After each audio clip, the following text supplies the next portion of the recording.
간밤에 9시 반이죠. 9시 반에 저도 어저께 보면서 갑자기 나스닥 선물 지수가 13,300포인트를 시원하게 뚫어버리더니 지금 프리장 시간인데도 14,400포인트를 뚫었습니다. 이 얘기는 진짜 정말 강세장으로 돌입을 했나라고 생각을 할 만큼 강한 상승세였다. 거기에 따라서 이 기술주들이 많이 포진하고 있는 나스닥 지수가 상승을 했으니 우리나라 증시도 좋을 것이다 라고 예상을 했는데 오늘 상승 출발을 했습니다. 그러면서 지금 외국인과 기관의 동반 매수세에 강한 흐름들을 보여주고 있다라고 말씀을 드리겠고, 현재 지금 인플레이션이다 아니면 금리 인상이다 이런 우려감들은 계속 혼재해 있습니다. 혼재해 있지만 오늘만큼은 참으로 좀 빨간불이 반가울 수밖에 없는데요. 그렇다면 이 상승세가 계속될 것인가 라고 했었을 때 결국에 금리 인상하고 그리고 충격들 계속적으로 있을 겁니다. 있겠지만 25일 잭슨홀 미팅 이전까지는 그래도 조금씩 올라가지 않을까라고 좀 조심스럽게 예상을 해보고 있고요. 그리고 2500포인트 지지 여부가 굉장히 중요합니다. 나스닥 같은 경우에는 13300포인트 잘 지켜주는지 이런 부분들을 좀 체크를 해봐야 된다라고 말씀을 드리고 싶고요. 특징적으로 좀 종목들 얘기를 해보자고 한다 그러면은 이 원자재 리스크가 있던 종목들 같은 경우에 이제 건설주들 아무래도 업황이 수요 둔화가 이뤄질 것이다 이런 식으로 예상이 많이 되면서 부진할 것이다 라는 예상을 깨고 지금 반등을 보여주고 있습니다. 건설주들 호재가 있죠. 네옴시티 관련해서도 11월 달에 사우디 왕자가 방문을 한다 이런 부분들이 이슈가 부각이 되고 있고, 그리고 원전수주 기대감에 원전 관련주들도 이렇게 좀 상승하는 모습들을 보여주고 있습니다. 근데 좀 이게 다음 주 화요일 날 또 정부에서 250만 원 공급 대책 관련해서도 발표가 있는데 건설 관련주들 그동안 많이 고생하셨던 분들 이제 좀 숨을 돌리고 있지 않을까라고 생각이 되는데 저는 이거를 지금 단기간에 강하게 치고 올라온다라고 하면은 완전히 자리를 벗어났다라고 생각되는 종목들이 있긴 하지만 다소 중소형 건설주들은 좀 조심을 해보자라고 말씀을 좀 드리고 싶고요. 대형 건설주들이 아무래도 해외 수주 모멘텀이 살아있다라고 보고 있습니다. 이게 완전히 회복될 때까지 시간은 걸리겠지만 그럼에도 관심은 계속 가져보자라고 말씀을 드리고 싶고요.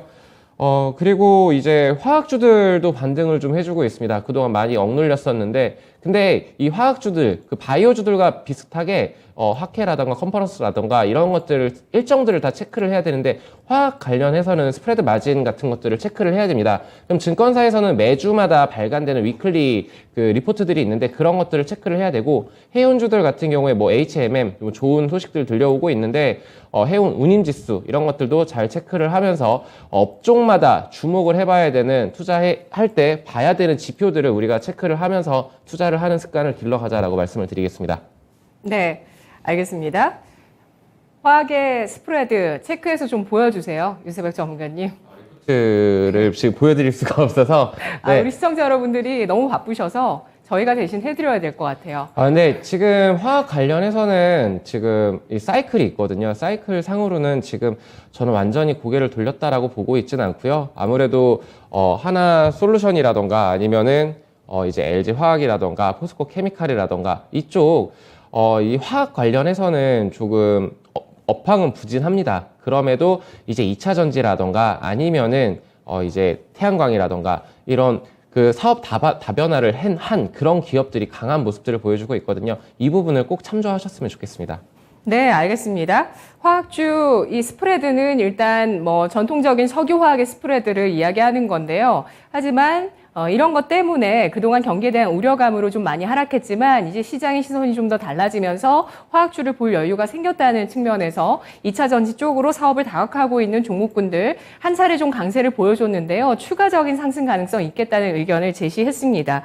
그리고 건설, 그리고 화학 이런 것들이 시클리컬 쪽에 해당하는 쪽이죠. 경기 민감주 쪽인데요. 이 경기 민감주들이 경기에 대한 우려감도 받고 원자재 가격 상승에 대한 부담도 있었는데 이 두 가지를 좀 완화하고 해소하게 되면서 반등을 어디까지 할 수 있을 것인가, 철강 등의 종목들까지 다 포함해서 한번 시클리컬도 잘 지켜봐야 될 것 같습니다. 모멘텀 지속된다는 말씀이시죠? 기대 실어봐도 될까요? 기대를 단기간으로 실어봐도 될 것 같고요. 장기적인 측면에서는 저는 조심해야 된다라고 보고 있습니다. 네, 아까 건설도 조심해야 된다는 쪽에 중소형 건설사를 포함시켜 주셨는데 어떤 변수 뭐 때문일까요? 특수건설 같은 경우에는 오늘 시간에서 굉장히 강했죠. 뭐 이 종목으로 매매를 하신 분들도 있을 거라고 생각을 하는데 지금 오세훈 시장이 27년도까지 정비를 하겠다라는 이 소식 속에서 강하게 시장을 강하게 주가 상승을 이끌어냈습니다. 근데 이와 관련된 모멘텀이 지속 가능할 것인가에 대해서는 좀 체크를 해볼 필요가 있겠고, 그리고 지금 단기간에 과하게 쭉 올라왔습니다. 그러면은 그 하락을 주더라도, 조정을 주더라도 전혀 이상하지 않은 구간에 진입해 있다라고 말씀을 드리겠습니다. 네, 그래서 오늘 강한 코멘트가 계속 가보자입니다. 가보자라는 게 한번 보자라는 의미도 있죠. 이렇게 지수가 어쨌든 2450을 넘어서 2500선까지 회복을 했는데요. 저점 대비해서는 10% 회복한 수준입니다. 나스닥보다는 절반에 미치죠. 절반의 정도밖에 못 미치는데 이 정도의 상승 속에서 일단은 우리 지수의 상단 또 많이 올라갔던 종목들의 상단이 제한될 수 있는 가능성을 보면서 시장을 좀 더 신중하게 지켜보자는 의견이었습니다. 우리 채팅창에서는 나스닥 대단하다. 역시 나스닥 홍동현님, 그리고 대명에너지 대박, 편백나무님, 네, 저희 강할 녀석들에 나왔었던 종목이기도 하죠.